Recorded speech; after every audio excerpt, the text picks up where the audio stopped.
The boy's voice was barely louder than the wind, thin and trembling, yet it cut through the busy morning street like a blade. His hands were red from the cold, his jacket too small, and the tiny bundle pressed to his chest was shaking. People were rushing past with coffee cups and phones, but the moment he spoke, time seemed to slow. He wasn't begging for money. He wasn't asking for food. He was asking for warmth, and the desperation in his eyes made it impossible to look away. Before the story goes any further, if you believe that kindness still matters, that second chances can change lives, take a moment to like this video, share it, leave a comment, and subscribe to the channel Single Dad Diaries. Your support helps stories like this reach more hearts that need them. It was late morning, the kind of winter day when the sun is bright but offers no warmth. The city looked alive, glass buildings reflecting light, cars honking, people moving with purpose. Armin Halim, the CEO of a global logistics company, had just stepped out of his office building. His day was packed with meetings, investors, and numbers that most people could not imagine. His tailored coat, expensive watch, and confident posture marked him as someone important. Yet his mind was heavy. Despite success, awards, and wealth, something inside him always felt unfinished, like a room he never entered in his own heart. As Armin walked toward his car, he noticed the boy standing near a bus stop bench. The child couldn't have been more than 8. His shoes were worn, his hair messy, and his eyes were fixed on anyone who would meet his gaze. In his arms was a baby girl, wrapped in a thin blanket that did nothing against the cold. Her face was pale, her tiny nose red, her breath shallow. The boy took a step forward, fear and courage battling inside him, and that was when he spoke. Armin stopped. For the first time that morning, the noise of the city faded.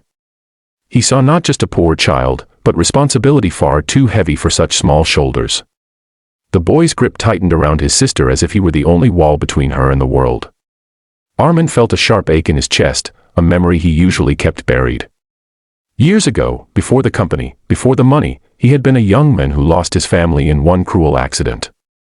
Since then, he had built walls instead of relationships. Without thinking about schedules or optics, Armin removed his long wool coat and gently wrapped it around both children. The coat swallowed them, but the boy's shoulders relaxed slightly, as if warmth had finally reached somewhere deeper than skin. People slowed down, some staring, some whispering, but Armin didn't care. He crouched down, scanning the baby's face, realizing she needed more than just a coat. She needed safety, the boy explained, in broken sentences and tear-filled pauses, how their mother had died weeks ago and their father had disappeared long before that. Shelters were full, relatives were gone, and every day had become a battle of finding food and a place to sit without being chased away. He had promised himself that no matter what happened to him, his baby sister would survive. That promise had brought him here, into the path of a man who never expected his life to change. Before lunchtime, Armin didn't call his driver. He didn't ask his assistant for advice. He made a decision that would shock his board of directors and confuse his staff.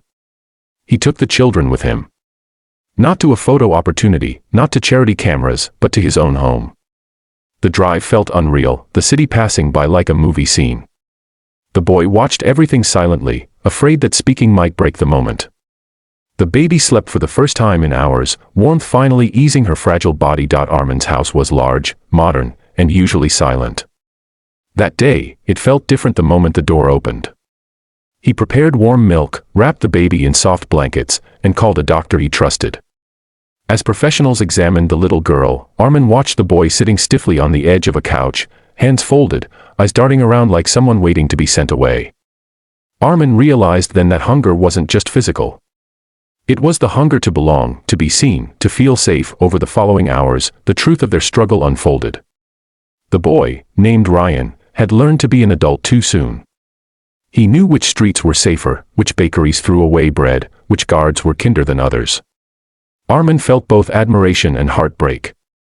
He saw in Ryan the strength he wished he had allowed himself to feel after his own loss. What started as an act of kindness slowly became something deeper. Days turned into weeks. Legal processes began quietly. Doctors confirmed the baby would recover fully with proper care. Ryan started attending school, his eyes lighting up the first time he carried a real backpack. Laughter returned to Armin's house, small at first, then growing louder, more confident. The emptiness that once echoed in those rooms was slowly replaced by life. Armin didn't save the children alone. In ways he never expected, they saved him too. They gave meaning to mornings, warmth to nights, and a reason to come home. He learned that success measured in numbers meant nothing compared to success measured in changed lives. The boy who once stood freezing on a sidewalk now slept peacefully, knowing tomorrow would not be a fight for survival. As this story comes close to its end, if it has touched your heart, if it made you pause and feel something real, please take a moment to like the video, share it with someone you care about, and subscribe to Single Dad Diaries. Your engagement helps keep stories of hope alive, and before you go, comment below with one word that describes how this story made you feel. Your words matter more than you know. That winter morning began like any other, bright and cold, busy and indifferent.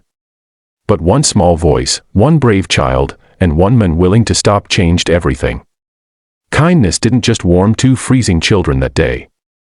It melted a frozen heart and proved that sometimes, the smallest moments become the greatest turning points of our lives.